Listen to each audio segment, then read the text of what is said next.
exercise 2 says a FASTA file is a commonly used DNA or protein sequence format file that we as biologists often use.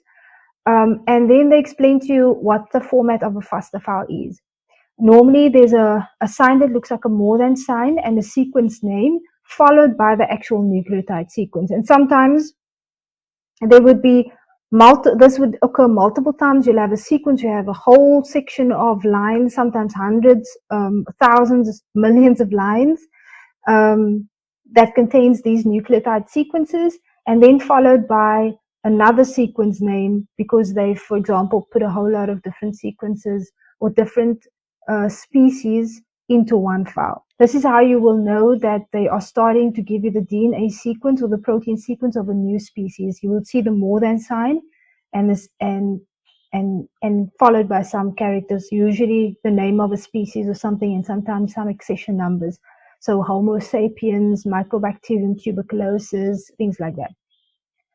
Okay, so what they want you to do now is they're saying you have to pretend that this is, for example, the organism's name or the sequence header that we just saw that starts with the more than sign, and this is the DNA sequence. And now again, we're going to implement some of the things that we've learned. Pretend that you are creating your own FASTA file and you are placing these sequences into the file underneath the sequence header. Okay, so if you haven't done it, again, pause it. Just remember what you've learned. Remember that you have to create a variable name. And then the only thing that they do ask, that they insist on, is that these sequences, these DNA sequences, are always in uppercase. So obviously for the first one, that's going to be very straightforward. The second one, you can see what you need to do there. And then the third one, so they're saying only uppercase, and it must only contain the nucleotide bases A, T, G, and C. So even if there's an N in there, which we sometimes get, other characters, that needs to be removed. In this case, it's easy because it only contains the dash. And there is a method that we've learned in the previous session under manipulating or working with strings and numbers. There is something that we can use in order to take care of not having the dashes in your file. So pause it here and attempt this, and then we're going to come back. Okay, if you've paused it, then we're going to come back. Okay, so one of the first things that you're obviously going to do is, now again, you don't have to follow it strictly this way, as long as at the end you have exactly the same thing. And again, in this case, this is different to the other one because this all needs to be printed to one file, so you don't need separate files. But you would have done something like this initially to start, right? You would have said, I'm trying to make sure, but it doesn't, I can't hide that.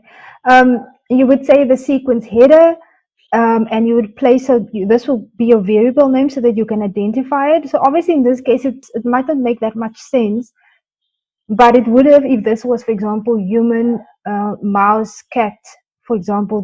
Then you would store the DNA sequence that belongs to human, to dog, and to cat under their variable name. Except here, you have to apply .upper because the instructions were that they were all in uppercase. And here you use the .replace function to replace any dash with nothing. And remember again, if you put a space here, it's going to you're just going to create 2 spaces there and 4 spaces there, which is not what you want. You want to remove it. And to remove it, you have to put nothing in between those quotation marks. Okay, then what they want you to do then is to create a sequence header name. Now again, in this case, it might not make that much sense, but if this had to be, let's say again, human, dog, and cat, you would say human sequence name.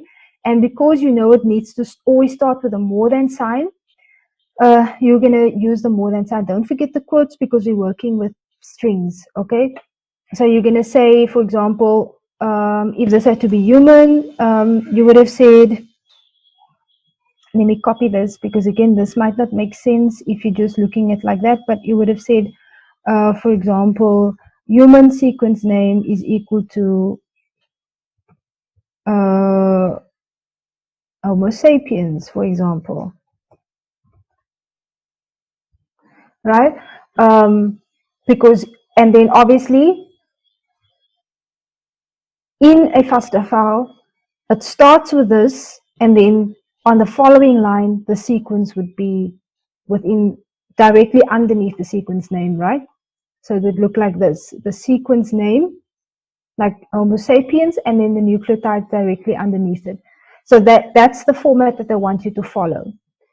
So we are doing that for each of these sequences above. We're just making sure that there's a more than sign that's going to go into the file. And then obviously now you need this line to go into the file. So to just complete the line, you would say the line that's going to go into the file for each of these species is going to be the sequence name, which you've just created over there. So it's going to contain the sequence name. So you're writing the variable name down because it's just easier. Just in case, you know, for example, it could be a whole long Homo sapiens sapiens 86659, you know, because it might contain other accession numbers. So you create a variable name like human, and then you just copy that entire Homo sapiens sapiens underscore NCS whatever and whatever into human, and then you would have just put human here if that was your variable name. So again, variable names allow you to store large amounts of data in it by almost like you're renaming it. Then you need to add a new line, of course, because it needs to go at the bottom. And then you would add the sequence. And the sequence in this case is stored in the variable name that you've created here. Again, identifiable if this was, for example, human. And then you want another new line to start after that so that you can add the second one, the second sequence and its header, or the second header with each sequence. And so we go on. Once that is done, you then open you open your file for writing, and here I've used best practice straight away with open, and I've called the output file 3 sequences, and then I write all of my lines into that, and that's it. Very simple.